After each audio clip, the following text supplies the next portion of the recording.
Hey guys, welcome back to another episode of Rain Day Gaming. Today we're talking about the brand new champion Khan, who has been released in Paladins, and it's so exciting to finally talk about a brand new champion release. I feel like I haven't done one of these videos forever. If you've missed out on all the videos teasing him, all of the stuff we've put out in terms of how we've made him in the process of kind of designing him, don't worry, I will talk to you about Khan, what it means for the general of the Primus of House Ico, and really what his kit is all about as a frontline coming into Paladins heading into this brand new meta. Khan's kit in general has a lot of crowd control in it, which means every time you play him, you're going to have a potential huge impact on the game. I think this is going to mean he's very beginner friendly, but also very advanced friendly, and going to have some high implications at the highest level of play. Alright, so let's get into it. Talking about Khan's weapon, it's called the Heavy Repeater. The idea of this weapon is to be more effective at close range. It fires every 0.26 seconds, so pretty much every quarter of a second. You should get about 4 of these off in 1 total second, and dealing bonus damage for headshots, which is good. A lot of frontliners actually don't have the ability to headshot like Inara or Terminus. From my early playtest with Khan, his weapon wasn't that amazing as far as, oh my god, watch out, Khan shooting at you, but he does have this imposing force, and combined with his other kit, the steady pressure from the Heavy Repeater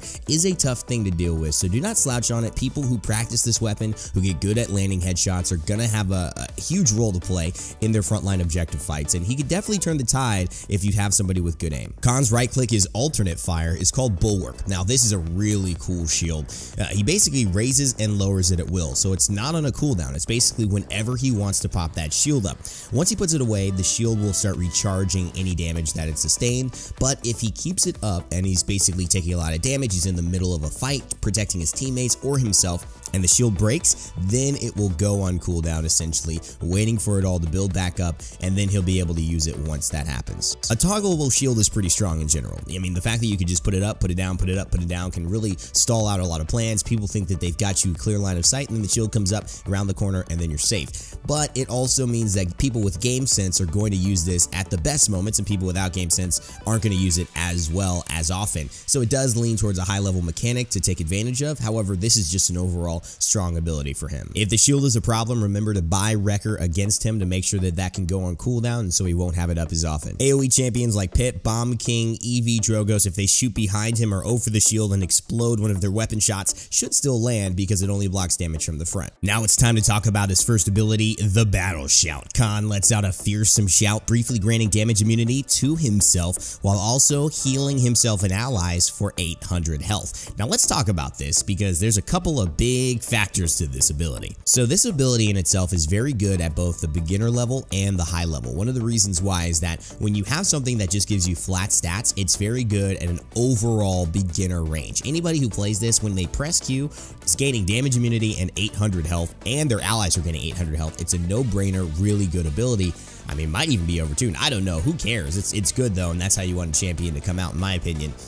But the other thing is, the way this can translate to high-level play is the fact that it can counter so many things that are coming at Khan. Through time and space where you get caught and you're in a corridor, you have nowhere to go, and all of a sudden, all you say is, hey, let me just wait till it's about to hit, press my Q, and I get that damage immunity. No longer am I taking 2400 damage. In fact, I'm gaining 800 because I've immuned all of it and just got that positive benefit from my own battle shout. Now, if you're with a group of allies, you're not going to grant them damage immunity, so they may all die, but it's still a nice thought. The ability to counter big things like through times and spaces, like King Bombs, are huge deals for frontlines, and those are often the most troublesome type of issues when you get locked down onto an objective. You have to fight there, and a lot of damage comes onto the point. Khan will have an innate advantage with this shout, and I think it's going to be a very key component to his high-level play. I know the team worked a lot on this ability in particular. I know that a lot of the other things kind of came forward for them, and this one was a little bit more of a question mark, and so I'm curious how you guys think this came through. What are your thoughts about this one, and how do you think this is going to play out in game? My thought is if you wear that much armor to anywhere, any job, you might as well get granted a little benefit here and there. I mean, otherwise, I mean, you're just hurting your neck and your shoulders. I mean, it's just not practical. Now, Khan's next ability, called Commander's Grab, is exactly what it sounds like, a grab from the general, the commander. He surges forward, he grabs you, then he stuns you, and then he throws you wherever he wants, dealing 400 damage as well. Pretty good? I'd say pretty good. good. The entire time he's doing this, you are vulnerable to damage. So any teammate that's being aware of what this front line is doing is going to help finish you off with some damage, and he's going to be able to throw you towards his back line, putting you in an even more precarious situation. A very, very dangerous combo of an ability, and very strong. A lot of things to it. He is the general, the Primus of House Eiko, the most loyal guy in the realm to Leon, and really he proves it with every single move he makes on the battlefield. He's overpowering in strength, and this is just another demonstration of how that plays out in his kit. Is this OP? Probably.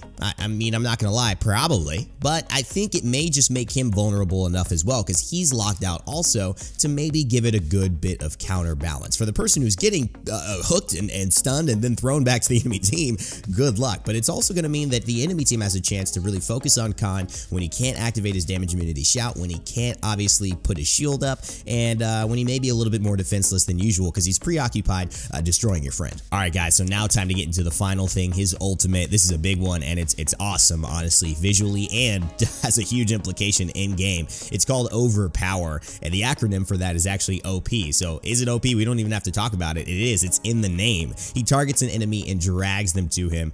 He may move, Khan, but his enemy is powerless, and he just throws them into the oblivion, throws them wherever he sees fit, off the map, up into the air, you know, over to his teammates or over back to his sniper so Strix can hit him with a crack shot and then unload on the pistol. Whatever he wants, it is his doing. Visually, it's a stunning ultimate. It's a lot of fun to be Khan and do this. It's a lot of not fun to be thrown by Khan, but you know what? It is a very good demonstration of the strength that he has as a champion, as a person in the Paladin's lore, and obviously in game, he's going to be bringing a lot of that with him. So expect to see this guy, I think, when you go into the availability of him in ranked and high level, definitely picked up. He's got too much crowd control to not be a factor. He's too much of a big body and a nuisance to ignore. And I mean, with the results of Resilience being buffed now from 200 to 300 credits, that crowd control cards in your loadout against this guy are going to be that much more potent, and also the fact that crowd control in general is more of a commodity that's scarce rather than plentiful as it was in previous patches. He's going to have his moment to really shine. I think this is going to be a very good intro for Khan, in my opinion. Now, despite having the biggest body, he doesn't have the biggest amount of health. He's at 4,000, sitting right where Terminus is at base, and so that's still something that's workable. It's no Ashe, who I think is sitting at like 49 or something of that nature. In Paladins, we obviously have our champion's abilities, but we also have things called talents, which further augment the playstyle choices of a champion, as well as cards that you could build before you head that champion into the game that augment your playstyle even further to more diversify your choices. Let's talk about his 4 talents that he'll be introduced with in the realm in OB69, and the first one is called Leon's Shield. Now, this is basically the shield legendary. It's going to allow him to have 60% effectiveness at recharging it while it's raised, so it's going to just recharge 60% faster than it normally would have. I've seen 50% as well as far as numbers in the back end, so I'm not sure which one it will be at launch, but around that number, meaning that your shield is just going to be more effective. You'll be able to hold it up more often and take more damage. Khan's second legendary is called Storm of Bullets. This is a trade-off for his weapon. This allows his weapon to fire 40% faster, have 10 more rounds than usual, but also deal 25% less damage per shot. So having more shots, firing faster on those shots, but also being less potent in terms of the actual damage each shot hits. This is going to be a trade-off that I feel is probably going to have to be played around with. I don't even know the math. Someone could probably do it and see if it's more effective DPS-wise over a full clip. But anyways, I think this is just going to be a preferential thing. Usually we don't see front lines kind of gear around their weapon as far as talents, but it will be a fun choice if you want to go Khan and check it out. Khan's third talent, Firing Line, is a very good option here. It means that he is going... Oh, God. Oh, no. Thanks, Grandpa. A SPAC. Oh, no. Khan's champions affected by Battle Shout now also deal 20% damage, increase, and gain CC immunity for 4 seconds. No. Thanks, Grandpa. I mean, this is thick. This is a thick talent right here. There is no other way to describe it. 20% increased damage and CC immunity for 4 seconds. I mean, that you could travel to Guadalajara and back and talk about your vacation time before that thing runs out. CC immunity.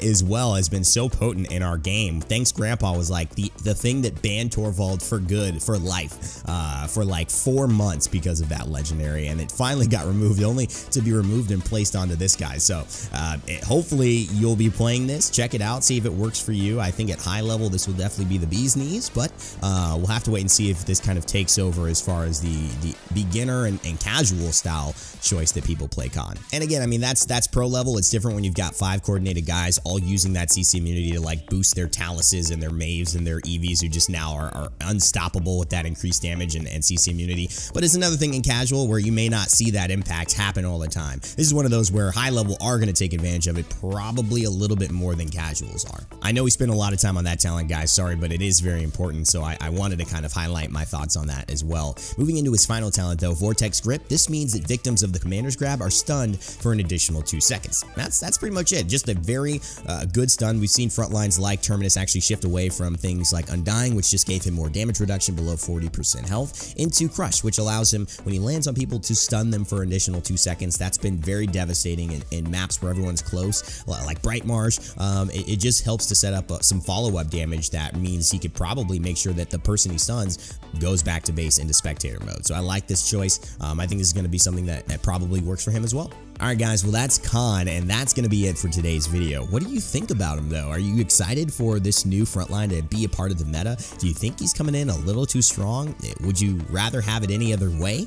I'm really excited to play with him, and obviously an OB69 coming soon with PTS, and the way that the game is shaping up, I should have some gameplay for you guys in the near future. So keep it locked, leave a like, subscribe to stay tuned for those future videos and other stuff here on Rainday Gaming. And as always friends, remember to never give up, never stop gaming, and I'll see you all next time.